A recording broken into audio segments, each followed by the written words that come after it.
ഇന്നത്തെ നമ്മുടെ റെസിപ്പി നമുക്ക് എല്ലാവർക്കും ഒത്തിരി ഇഷ്ടമായിട്ടുള്ള നെയ് റോസ്റ്റിൻ്റെ റെസിപ്പിയാണ്. അപ്പോൾ ഇത് നമ്മൾ അരിപ്പൊടി വെച്ചിട്ടാണ് തയ്യാറാക്കിയെടുക്കുന്നത്.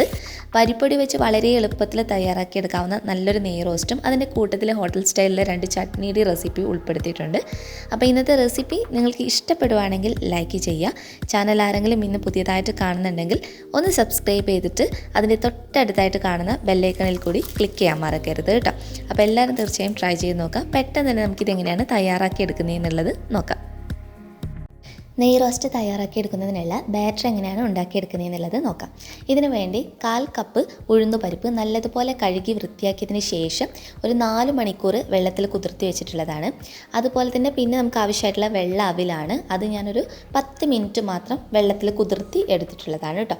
അതുപോലെ പൊട്ടുകടലയും പിന്നെ നമ്മൾക്ക് നമ്മുടെ സാധാരണ സാമ്പാർ പരിപ്പ് ഉണ്ടല്ലോ, അത് രണ്ടും ഓരോ ടേബിൾ സ്പൂൺ, 1 ടേബിൾ സ്പൂൺ പൊട്ടുകടല, 1 ടേബിൾ സ്പൂൺ സാമ്പാർ പരിപ്പ്, രണ്ടും ഉഴുന്നുപരിപ്പ് നമ്മൾ വെള്ളത്തിൽ കുതിർത്ത അതേ സമയം തന്നെ ഒരു 4 മണിക്കൂർ നന്നായിട്ട് കഴുകിയതിന് ശേഷം വെള്ളത്തിൽ കുതിർത്തി എടുത്തിട്ടുള്ളതാണ്. ഇനി നമുക്ക് അരച്ചെടുക്കണം. അപ്പോൾ ഇതിന് വേണ്ടിയിട്ട് ആദ്യം നമുക്ക് ഉഴുന്നുപരിപ്പ് നമ്മൾ കുതിർത്തി വെച്ചിരിക്കുന്നതെല്ലാം ഓരോന്നായിട്ട് ചേർക്കാം. ഉഴുന്നുപരിപ്പ്, അതുപോലെ തന്നെ പൊട്ടുകടല, സാമ്പാർ പരിപ്പ്, പിന്നെ കൂട്ടത്തിൽ നമ്മൾ അവൽ. ഇതിൻ്റെ കൂട്ടത്തിൽ നിങ്ങൾ അരക്കുന്ന സമയത്ത് ഒരു 1/4 ടീസ്പൂണിനടുത്ത് ഉലുവ വെള്ളത്തിൽ കുതിർത്തത് കൂടി ചേർക്കണം കേട്ടോ. ഞാൻ ഈ ഒരു റെസിപ്പിയിൽ മിസ് ചെയ്ത് പോയതാണ്. ഇതിൽ ആവശ്യത്തിനുള്ള വെള്ളം, വളരെ കുറഞ്ഞൊരളവിൽ വെള്ളം മാത്രം ഒഴിച്ചിട്ട് ഇത് നന്നായിട്ട് അരച്ചെടുക്കണം. അപ്പോൾ നമ്മൾ മസാല ദോശയുടെയൊക്കെ ബാറ്റർ തയ്യാറാക്കിയെടുക്കുന്ന സമയത്ത് ഉലുവ ചേർക്കുന്നതിനെക്കുറിച്ച് പറഞ്ഞിട്ടുണ്ടായിരുന്നു. ഈ റെസിപ്പിയിൽ ഞാൻ വിട്ടുപോയതാണ് വീഡിയോയിൽ ഉൾപ്പെടുത്താൻ. അപ്പോൾ തീർച്ചയായിട്ടും നിങ്ങൾ മറക്കാതെ യൂസ് ചെയ്യാൻ വേണ്ടി നോക്കുക. ഇനി ഇതിലോട്ട് 1 കപ്പ് വറുത്ത അരിപ്പൊടി, ഞാനിവിടെ പത്തിരിപ്പൊടിയാണ് എടുത്തിട്ടുള്ളത്. 240 ml കപ്പിന് 1 കപ്പ് വറുത്ത അരിപ്പൊടി. ഇതിലോട്ട് വളരെ കുറച്ച് മാത്രം വെള്ളം ഒഴിച്ചു കൊടുക്കുക. എന്നിട്ട് അരക്കുന്ന സമയത്ത് നിങ്ങൾക്ക് നോക്കി ചേർത്ത് കൊടുക്കുക. വെള്ളത്തിൻ്റെ അളവ് കൂടി പോകാതിരിക്കാൻ ശ്രദ്ധിക്കണം കേട്ടോ. അപ്പോൾ മുഴുവൻ അരച്ചെടുത്തിട്ടുണ്ട്. ഇനി നമുക്കിത് നന്നായിട്ട് മിക്സ് ചെയ്തെടുക്കണം. നമ്മൾ മുന്നേ മസാല ദോശയുടെയും ഇഡ്ഡലി ബാറ്ററൊക്കെ ചെയ്തെടുക്കുമ്പോൾ പറഞ്ഞതുപോലെ തന്നെ ജസ്റ്റ് ഒരു 2 മിനിറ്റ്, 1-2 മിനിറ്റ് നന്നായിട്ട് കൈ വെച്ചിട്ട് തന്നെ, തവി വെച്ചിട്ടല്ല, കൈ വെച്ച് തന്നെ നന്നായിട്ട് ബാറ്റർ മിക്സ് ചെയ്തെടുക്കണം. ഇത് ഞാൻ നല്ലതുപോലെ യോജിപ്പിച്ചെടുത്തിട്ടുണ്ട്. ഇങ്ങനെ നമ്മൾ മിക്സ് ചെയ്തെടുത്തതിന് ശേഷം ഈ മാവ് ഒരു 8 മണിക്കൂർ തുടങ്ങി 10 മണിക്കൂർ വരെയെങ്കിലും റെസ്റ്റ് ചെയ്യാൻ വേണ്ടി മാറ്റി വെക്കണം.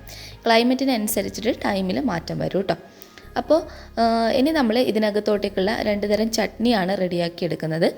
അപ്പോൾ ഒരു പാൻ വെച്ച് അതൊന്ന് ചൂടായി വരുമ്പോൾ 2 ടീസ്പൂൺ അളവിൽ ഏതെങ്കിലും ഒരു എണ്ണ യൂസ് ചെയ്യാം. ഞാനിപ്പോൾ സൺഫ്ലവർ ഓയിലാണ് ഉപയോഗിച്ചിട്ടുള്ളത്. ഇതിലോട്ട് 1 ടേബിൾ സ്പൂൺ മുഴുവനായിട്ട് പൊട്ടുകടല നന്നായിട്ട് കഴുകിയെടുത്തതിന് ശേഷം അത് ചേർത്ത് കൊടുക്കാം. അതുപോലെ തന്നെ ഉഴുന്നുപരിപ്പ് 1 ടേബിൾ സ്പൂൺ. പിന്നെ ഇത് രണ്ടും നമ്മൾ എണ്ണയിലിട്ടിട്ടൊന്ന് വറുത്തെടുക്കണം. ഇതിൻ്റെ കളർ ഒത്തിരി ഡാർക്ക് അടിക്കുന്ന രീതിയിൽ ചെയ്തെടുക്കരുത് കേട്ടോ. കുറച്ചൊന്ന് കളറ് മാറിയിട്ട് ചെറുതായിട്ടൊരു കളർ ചേഞ്ച് വരുമല്ലോ, ആ ഒരു സമയമാകുമ്പോൾ ഇതിലോട്ട് വറ്റൽമുളക്. ഞാനിവിടെ പിരിയൻ മുളകാണ് 3 എണ്ണം ഉപയോഗിച്ചിട്ടുള്ളത്.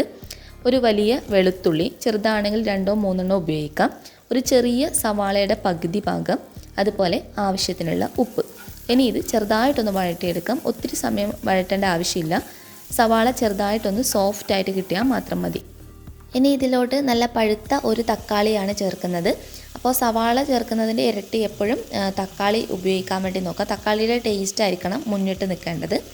ഇത് നന്നായിട്ടൊന്ന് മിക്സ് ചെയ്തെടുത്തതിന് ശേഷം അടച്ചു വെച്ച് തക്കാളിയെ നല്ലതുപോലെ വേവിച്ചെടുക്കണം. തക്കാളി നല്ല വെന്ത് കുഴയുന്ന പാകത്തിൽ വേണം തയ്യാറാക്കിയെടുക്കാൻ. അതിനുശേഷം ഇതിലോട്ട് നമുക്കൊരു 1/4 ടീസ്പൂൺ അളവിൽ പിരിയൻ മുളകിൻ്റെ പൊടിയും പിന്നെ ഒരിത്തിരി വളരെ കുറഞ്ഞൊരളവിൽ പഞ്ചസാരയും കൂടി ചേർത്ത് കൊടുക്കുന്നുണ്ട് കേട്ടോ. എന്നിട്ട് നമ്മൾ ഇത് നന്നായിട്ടൊന്ന് മിക്സ് ചെയ്ത് കൊടുക്കുക. ഇപ്പോൾ പഞ്ചസാര ചേർക്കുന്നത് നിങ്ങൾക്ക് ഇഷ്ടമില്ല എന്നാണെങ്കിൽ ഒഴിവാക്കാം. പക്ഷേ ഈ പുളിയും ആ ഒരു ഒരിത്തിരി മധുരമൊക്കെ ആകുമ്പോൾ നല്ല ടേസ്റ്റി ആയിരിക്കും. ഇനി ഇതിലോട്ട് ഒരിത്തിരി ചൂടുവെള്ളം ഒഴിച്ചു കൊടുക്കാം. എന്നിട്ട് നന്നായിട്ടൊന്ന് മിക്സ് ചെയ്തെടുത്തിട്ട് ഒന്ന് തിളപ്പിച്ചെടുക്കണം. ഒന്ന് നന്നായിട്ട് തിള വന്നു കഴിഞ്ഞാൽ ഫ്ലെയിം ഓഫ് ചെയ്തിട്ട് ചൂടാറാൻ വേണ്ടിയിട്ട് വെക്കാം. ചൂടാറിയതിന് ശേഷം നമ്മളിത് അരച്ചെടുക്കുകയാണ് വേണ്ടത്. അപ്പോൾ നന്നായി ചൂടാറിയതിന് ശേഷം മിക്സിയുടെ ചെറിയ ജാറിലോട്ടൊക്കെ ചേർത്ത് നന്നായിട്ട് അരച്ചെടുക്കാം. അപ്പോൾ വെള്ളം നിങ്ങൾക്ക് കൂടുതൽ വേണമെന്നുണ്ടെങ്കിൽ ആ ഒരു സമയത്ത് നോക്കി ചേർത്ത് കൊടുക്കാം. ഞാൻ കുറച്ച് വെള്ളം ആഡ് ചെയ്തിട്ടുണ്ടായിരുന്നു. ഇനി ഇതിൽ നമുക്ക് താളിച്ച് ചേർക്കണം. അതിന് മുന്നേ നമുക്ക് തേങ്ങാ ചട്നി കൂടി റെഡിയാക്കിയെടുക്കാം. അപ്പോൾ ഞാനിവിടെ 1/2 കപ്പ് തേങ്ങ ചിരകിയതെടുത്തിട്ടുണ്ട്. 1-2 പച്ചമുളക് ഉപയോഗിക്കാം എരിവിനനുസരിച്ചിട്ട്. ഒരു ചെറിയുള്ളി, അതുപോലെ ഒരു ചെറിയ പീസ് ഇഞ്ചി, പിന്നെ 1 ടേബിൾ സ്പൂൺ മുഴുവനായിട്ട് പൊട്ടുകടല. ഇതിന് പകരം നിങ്ങൾക്ക് കശുവണ്ടി പരിപ്പ് വെള്ളത്തിൽ കുതിർത്തിയെടുത്തിട്ട് അത് വേണമെങ്കിൽ ഉപയോഗിക്കാം.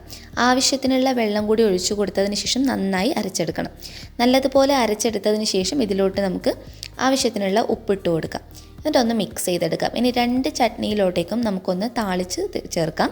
ഇതിന് വേണ്ടിയിട്ട് ഒരു ചീനച്ചട്ടി വെച്ച് അതൊന്ന് ചൂടായി വരുമ്പോൾ 1 ടേബിൾ സ്പൂൺ എണ്ണ ഒഴിക്കാം. എണ്ണ ചൂടായി വരുമ്പോൾ 1 ടീസ്പൂൺ കടുക് ഇട്ടിട്ടൊന്ന് പൊട്ടിച്ചെടുക്കണം. കടുക് നല്ലതുപോലെ പൊട്ടി വരുന്ന സമയത്ത് 1 തണ്ട് കറിവേപ്പിലയും വറ്റൽമുളകും ചേർത്ത് കൊടുക്കാം. ഇനി നമുക്ക് ചട്നിയിലോട്ടേക്ക് താളിച്ച് ചേർക്കാം. അപ്പോൾ 2 ചട്നിയിലോട്ടേക്കും ഞാനൊന്ന് താളിച്ച് ചേർക്കുന്നുണ്ട് കേട്ടോ. അപ്പോൾ അതുപോലെ നമ്മുടെ ദോശക്കൂട്ട് നമ്മൾ പുളിപ്പിക്കാൻ വേണ്ടിയിട്ട് വെച്ചിട്ട് ഒരു 8 മണിക്കൂറിന് ശേഷമുള്ളതാണ്. മാവ് നല്ലതുപോലെ പുളിച്ച് നന്നായിട്ട് റെഡിയായി കിട്ടിയിട്ടുണ്ട്.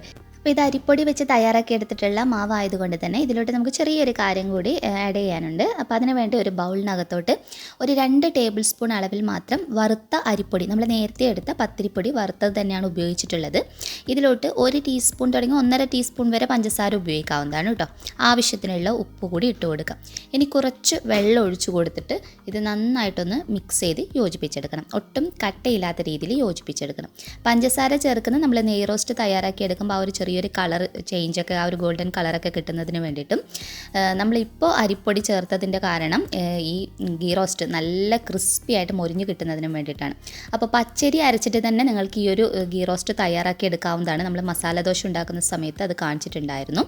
അപ്പോൾ അങ്ങനെ ചെയ്യുന്നതാണെങ്കിൽ പിന്നീട് നമ്മൾ ഈ അരിപ്പൊടി ഒന്നും ചേർക്കേണ്ട ആവശ്യമില്ല കേട്ടോ. പച്ചരി അരച്ച് ചെയ്യുന്നതാണെങ്കിൽ. അരിപ്പൊടി വെച്ചിട്ടാണെങ്കിൽ മാത്രം ഇതുപോലെ ഒരു മിക്സ് തയ്യാറാക്കി എടുത്തിട്ട് ഇത് നമ്മുടെ ബാറ്ററിനകത്തോട്ടേക്ക് ഒഴിച്ചു കൊടുക്കുക.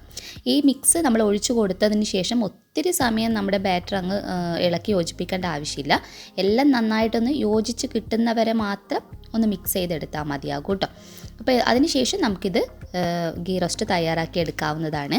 അപ്പോൾ ഇതിൽ ഉൾപ്പെടുത്തിയിട്ടുള്ള ചേരുവകളുടെയൊക്കെ മെഷർമെൻറ്റ്സും കാര്യങ്ങളൊക്കെ ഡിസ്ക്രിപ്ഷൻ ബോക്സിനകത്ത് കൊടുത്തിട്ടുണ്ടാകും. നിങ്ങൾക്ക് അതിനകത്ത് ചെക്ക് ചെയ്ത് നോക്കാവുന്നതാണ്. ഇനി പാൻ നല്ലതുപോലെ ചൂടാക്കി എടുക്കണം. ചൂടായി വന്നതിന് ശേഷം കുറച്ച് വെള്ളം തെളിച്ചു കൊടുക്കുക. ഇനി നമുക്കിതിലോട്ടേക്ക് ഒരു തവി ബാറ്റർ ഒഴിച്ചു കൊടുക്കാം. ഈ തവ ഒരിക്കലും കൂടുതൽ ഓവറായിട്ട് ചൂടാകാനും പാടില്ല, ചൂട് നന്നേ കുറഞ്ഞു പോകാനും പാടില്ല. അപ്പോൾ നല്ലതുപോലെ ചൂടായിട്ടുണ്ടെങ്കിൽ മാത്രം നമ്മളിതുപോലെ വെള്ളം തെളിച്ച് കൊടുക്കുകയാണെങ്കിൽ നല്ല രീതിയിൽ നമുക്ക് തയ്യാറാക്കിയെടുക്കാം. ഒന്ന് ചുറ്റിച്ചെടുത്തതിന് ശേഷം ചെറുതായിട്ട് മൊരിഞ്ഞ് വരാൻ തുടങ്ങുമ്പോൾ നെയ്യ് ഒഴിച്ചു കൊടുക്കാം. നെയ്യ് ഓരോരുത്തരുടെയും ടേസ്റ്റിനനുസരിച്ചിട്ട് ഉപയോഗിക്കാവുന്നതാണ് കേട്ടോ. ഞാനൊരു 2 ടീസ്പൂണോളം നെയ്യ് ഒഴിച്ചു കൊടുത്തിട്ടുണ്ട്. നന്നായിട്ട് മൊരിഞ്ഞ് വരണം. ശരിക്കും നമ്മൾ പുറത്തുനിന്ന് വാങ്ങിക്കുമ്പോൾ നല്ല മൊരിഞ്ഞ് നല്ല ക്രിസ്പി ആയിട്ടല്ലേ നമുക്ക് കിട്ടുക. അപ്പോൾ ഞാൻ ഇതുപോലെയാണ് റോൾ ചെയ്യുന്നത്. നമ്മൾ ഹോട്ടൽ സ്റ്റൈലിൽ പിരമിഡ് ഷേപ്പിലൊന്നും റോൾ ചെയ്യുന്നില്ല കേട്ടോ. ഇതുപോലെയാണ് റോൾ ചെയ്യുന്നത്. അപ്പോൾ ഇനി നമുക്ക് ഇതൊന്ന് സെർവ് ചെയ്യാം. നല്ല ചൂടോടുകൂടി നെയ് റോസ്റ്റൊക്കെ തയ്യാറാക്കി കഴിഞ്ഞാൽ, അല്ലെങ്കിൽ നെയ് റോസ്റ്റ് മസാല ദോശയൊക്കെ തയ്യാറാക്കി കഴിഞ്ഞ് കഴിഞ്ഞാൽ അപ്പം തന്നെ നല്ല ചൂടോടുകൂടി സെർവ് ചെയ്യുമ്പോൾ മാത്രമേ ആ ഒരു ടേസ്റ്റ് കറക്റ്റായിട്ട് നമുക്ക് കിട്ടുള്ളൂ. അപ്പോൾ ഓരോന്നായിട്ട് നമ്മൾ വീട്ടിൽ കഴിക്കുന്നതിനനുസരിച്ചിട്ടൊക്കെ ചുട്ടെടുക്കുന്നതാണ് എപ്പോഴും നല്ലത്. അപ്പോൾ ഇതിൻ്റെ കോമ്പിനേഷനായിട്ടുള്ള ഈ ഒരു ടൊമാറ്റോ ചട്നിയും കോക്കനട്ട് ചട്നിയൊക്കെ ശരിക്കും നല്ല ടേസ്റ്റി ആയിട്ടുള്ളതാണ്. അപ്പോൾ ട്രൈ ചെയ്ത് നോക്കിയിട്ട് ഫീഡ്ബാക്ക് അറിയിക്കാൻ മറക്കരുത്. നെക്സ്റ്റ് വീഡിയോയിൽ വീണ്ടും കാണാം. അതുവരെ ടേക്ക് കെയർ. Bye bye.